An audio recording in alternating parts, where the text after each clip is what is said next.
Hola, ¿cómo estás? তো আর একটা El Clasico আর একটা লস। আর লাস্ট 6টা এল ক্লাসিকোর 5টাতে আমরা হারলাম। আজকের হারটা একদম মেনে নেওয়া খুবই কষ্টকর, কারণ যেভাবে আমরা খেলছি আর যে পর্যায়ে থেকে আমরা হারছি এটা খুবই দুঃখজনক। এরকম একটা হার ছোট যে কারণে আমরা এল ক্লাসিকো খেলছি সবগুলোতে আমাদের জোড়াতালে দেওয়া ডিফেন্স নিয়ে খেলা লাগছে। আমরা অবশ্যই ডিফেন্সিভলি কোলাপস করছি হ্যান্সি বার্সার কাছে, কিন্তু আজকে যেভাবে যেভাবে খেললাম সেখানে অবশ্যই কোচিং এর কিছু ভুল ছিল, আমাদের প্লেয়ারদের ভুল ছিল।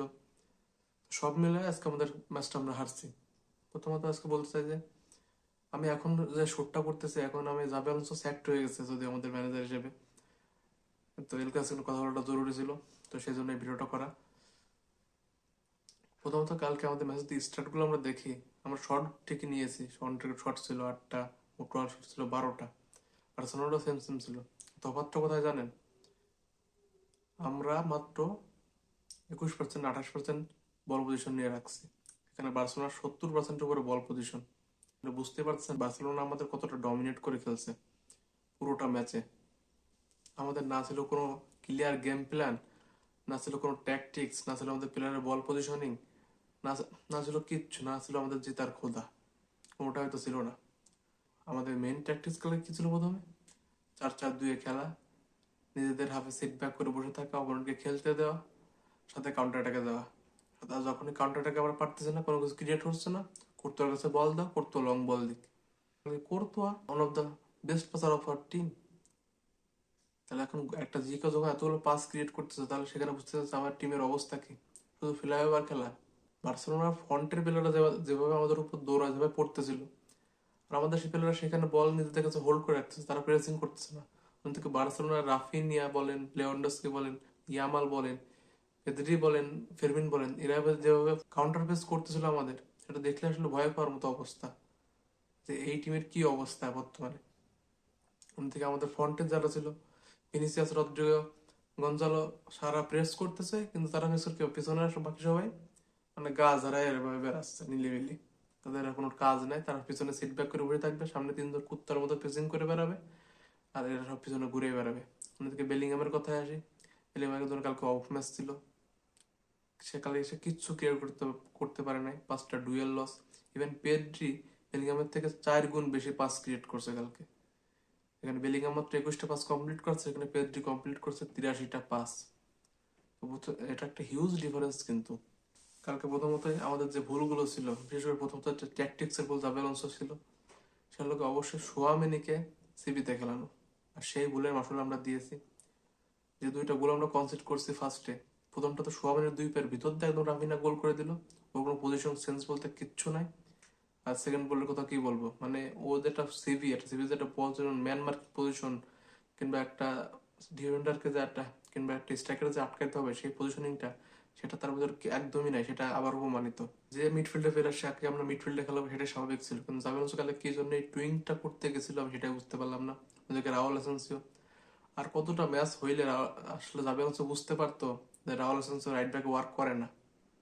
তো প্রথমবার না, সে আগেও খেলা আছে রাইট ব্যাকে ওয়ার্ক করে না, যেমনটা আড্ডাগুলোর মিডফিল্ডে ওয়ার্ক করে না বর্তমানে। তো আর কতটা ম্যাচ হলে জাভেল এটা টের পাবে। কালকে সামান্য 2-3টা মিস্টেকের জন্য, এরকম ভারতে রাইট ব্যাক খুব ভালো করতেছিল, সেটা তাকে তাকে কালকে মিডফিল্ডে নিয়ে যাওয়া হলো। এই কয়েকটা মিস্টেকের জন্য কালকে আমরা ধরাটা খেলাম, সেখানে আমরা কিছু ইজি গোল কনসিড করলাম। আর কালকে যদি আমরা ট্যাকটিক্সের কথা বলি, আমাদের ট্যাকটিক্সটা ছিল এই সিট ব্যাক করে খেলা, কম্প্যাক্ট ব্যাক ডিফেন্ড করা, ফেলে আবার একটা বল দেওয়া উপর দিয়ে। এখানে ভিনিয়ার কুন্দের ডুয়েল ছিল লং বলের ক্ষেত্রে, কিন্তু আপনি যখন ভিনিয়ার কুন্দে দাঁড়ায় থাকবে, সেখানে লং বল কে উইন করবে? অবশ্যই আপার হ্যান্ড কুন্দের থাকবে, ভিনির না হাইট আছে না জাম্প অ্যাবিলিটি আছে। তো এখানে শুধু শুধু লং বল দিয়ে, কয়েকটা বল দিয়ে শুধু ভিনিকে পাওয়া, আর most of the ball Vini lose করে, সেটা কোনো মানে হয় না। অন্যদিকে রদ্রিগো, ভিনি যখন লেফটে দুইজনে ছিল একসাথে, তখন ভালোই দর্শনকে পেরা দিছিল কিছুক্ষণ, তবে সে সময় এটা মোটেও এনাফ ছিল না আমার মতে। এরপর সেই বার্সেলোনা যে আমাদের গোলটা করলো, আমরা অল টাইম সিট ব্যাক করে ডিফেন্ড করতেছিলাম, কিন্তু তারপর কি হইলো? পেদ্রির একটা পাশে, ফেরমিনের একটা পাশে পুরো ডিফেন্স আমাদের খুলে গেল। আমাদের মানে মিডের কোনো প্লেয়ার নাই, আমাদের ডিফেন্স যখন দাঁড়ায় সেইভাবে 3v2 হয়ে গেছে আমাদের ডিফেন্স যখন আমরা প্রথম গোলটা কনসিড করলাম। আর সেখান থেকে রাফিনার দুর্দান্ত ফিনিশ, আর অবশ্যই সমানে 2 পায়ের ভিতর দিয়ে ফিনিশটা করলো। সে ওরা ডমিনেট করে ফেলছে। আমরা করতে তো দারুণ সেভ ছিল, পয়েন্ট ব্ল্যাঙ্ক সেভ ছিল করতো। আর রাহুল ছিল দুর্দান্ত গত ম্যাচে। আপনি যেটা মানেন আর না মানেন, রাউল হাসান রাফিনাকে যেভাবে হ্যান্ডেল করতেছিল খুবই ভালো ছিল। তবে যে গোলগুলো আমরা কনসিড করছি আমাদের ডিফেন্সিভে বলে, আমাদের মিডফিল্ডের বলে, সেখানে রাহুল হাসানের দোষ আমরা না দিতেই পারি। তারপর আসে আমাদের ম্যাচের one of the best moment, তখন ভিনিসিয়াস গোলটা করে, ওয়াট গোল, গোল ইট ওয়াজ। ভিনিসিয়াস 64 মিটার ড্রিবলিং করছে বলটা নিয়ে, আর পুরো বার্সা ডিফেন্স এক এক পুরো খুলে ছেড়ে দিয়েছে। মানে ভিনিসিয়াস কালকে খেলছে, সে যে একটা বিগ ম্যাচ পেলো সেটা কালকে আবার প্রমাণ করে দিয়েছে। 19টা ম্যাচ পর ভিনিসিয়াস গোল পেলো, আর ওয়াট গোল ইট ওয়াজ, ওর টু ওয়াজ। তার কিন্তু এই গোল হওয়ার পরে উদযাপনটা আমরা শেষ করতে পারিনি ঠিক মতো। এবার আমরা একটা গোল কনসিড করে বসলাম, আর সেটাও কার বল? সোয়ামিনের বল। সোয়ামিনি ঠিক মতো লিওন্ডসকে মার্ক করতে পারে নাই। সেখানে দুর্দান্ত একটা পাস ছিল, সেখান থেকে লিওন্ডসকে জাস্ট প্রপার নাম্বার 9 যে ফিনিশিং গুলো হয়, সেম ফিনিশিং হইলো। তারপরে গঞ্জালো গার্সিয়া, আবার আমরা কর্নার পাইলাম, সেখানে গঞ্জালো গার্সিয়া দুর্দান্ত একটা গোল। প্রথম গোল অ্যাসিস্ট ছিল ভিনিসিয়াসের গোলে, সেখান থেকে তারপরে গোল। ফার্স্ট হাফটা 2-2 শেষ হইলো। আর ওটাই ফার্স্ট হাফ। আর কেউ যদি বলে না যে আমরা প্রিমিয়ার লিগ অমুক ম্যাচ হয় তমুক ম্যাচ হয়, এল ক্লাসিকো যে কি জিনিস সেটা কালকে রিয়াল মাদ্রিদ এবং বার্সেলোনা দুই দলই হারে হারে প্রমাণ করে দিয়েছে। This is what El Clasico means, and this is what El Clasico is, fucking phenomenon of a game. First হাফে হয়তো আরো কিছু গোল হইতে পারতো, যেখানে গঞ্জালো গার্সিয়া খুব ইজি কিছু মিস করছে যে ম্যাচগুলো, আর এই বলগুলো যদি এমবাপে পাইতো তাহলে ম্যাচের সিনারিওগুলো একদম অল ডিফারেন্ট হইতে পারতো অল টুগেদার। তারপর সেকেন্ড হাফে আমরা একদম প্রথম প্রথম যখন গোলটা কনসিডার করার আগে আমরা খুব ভালো কিছু চান্স ক্রিয়েট করছি, যেখানে হয়তো যদি আমরা ফিনিশ করতে পারতাম ঠিক মতো, হয়তো ম্যাচের সিনারিও একদম ডিফারেন্ট হইতে পারতো। তবে সেকেন্ড হাফে আমরা ল্যাক করছি কোথায়? আমাদের ইন্টেন্সিটিটা শো করার দরকার ছিল, যেটা আমি ডিমান্ড করেছিল প্লেয়ারদের থেকে, সেটা আমরা করতে পারি নাই। তারপর আমাদের ট্যাকটিক্সে কিছু ভুল ছিল অবশ্যই। আর সেকেন্ড হাফে পুরো ফার্স্ট হাফে লামিন কাটকানো গেল, সেকেন্ড হাফে আর ক্যারেরাস কিংবা আমাদের কারোর পক্ষে লামিন কাটকানোর পসিবল হচ্ছিল না। যেভাবে আমরা তারপরে দিয়ে অ্যাটাক কনসিড করতেছিলাম আর করতে সেভ করতেছিল, সেটা আসলে দুর্বিষয় হয়ে উঠছিল একটা সময়।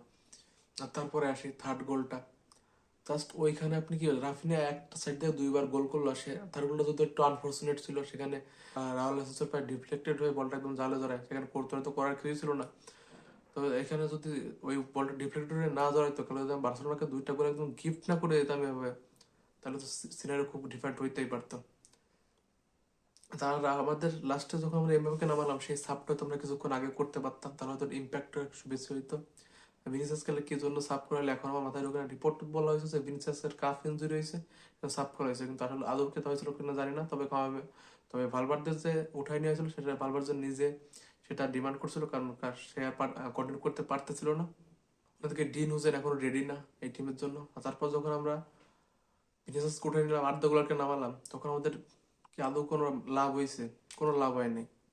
কালকে জাস্ট আমরা একদম ডিপ শিট ভাবে খেলছি, আমাদের প্লেয়ারদের যখন হাঙ্গার ছিল না, কিচ্ছু ছিল না। এমবাপে রান মেক করতেছে, ওইদিকে কোনো প্লেয়ার তার পিছনেও যাচ্ছে না, তারা বল প্রোভাইডও করতেছে না, কিছুই না। তারা নিজেদের ভিতর বলিং পাসিং পাসিং খেলতেছে নিজেদের থার্ডে, আর বার্সেলোনা সে আমাদের কাউন্টার প্রেস করে বল নিয়ে যাচ্ছে। এই ছিল কালকে পুরো ম্যাচের কাহিনী একদম। ইভেন লাস্টে যে 2টা আমরা চান্স মিস করছি, আলভারো ক্যারাস ওইখানে কিভাবে বল মানে গোলকির হাতের উপর মেরে দেয় জোয়ান গার্সের উপর। তারপর সোয়ামেনি, আমাদের কালকে যেগুলো শট মারছে ওটা মোস্ট অফ দ্য শট একদম জোয়ান গার্সের হাতের ভিতর, মানে আশপাশে আমরা কোনো জায়গা দেখি না, সব জোয়ান গার্সের হাতের আমাদের ঠেলতে হবে, সেখানে আমরা ঠেলে দিছি। সেমটা একদম এরকম হয়েছে। কালকে আমাদের সবচেয়ে বড় ভুল ছিল কি? সোয়ামেনিকে আউট অফ পজিশনে খেলানো, ভালোভাবে রাইট ব্যাকে না খেলানো, এবং আর্সেন্সিওকে সেখানে রাইট ব্যাকে খেলানো। এই এই ভুলগুলো আমাদের কালো হয়ে দাঁড়িয়েছে। হয়তো আমাদের সাবগুলো আরো একটু ভালো হতে পারতো, ভিনিসিয়াসকে সাব না করালেও পারতো, সেখানে এমবাপেকে আরো কিছুক্ষণ আগে সাব করাইতে পারতো, তাহলে তো প্রেশারটা কিছুটা ক্রিয়েট হইতো। তো সব মিলে কত এলক্লাসিকোতে আমরা ওয়ে বেটার খেলছি, এরকম হিউমিলেট ভাবে হারা হয় নাই, আমরা অনেক বেটার খেলছি। তবে জাবে আলোনসো কি জিনিসটা, জাবে আলোনসো স্যাক হয়ে গেল। তবে বলো জাবে আলোনসো আরো একটু বেশি চান্স ডিজার্ভ করলে করতেও পারতো। আর লাস্টের রিপোর্ট অনুযায়ী he is been sacked, he is not left his job, he is been sacked. তো বুঝতে পারছেন যে ক্লাব থেকে কতটা প্রেশার উপর ছিল।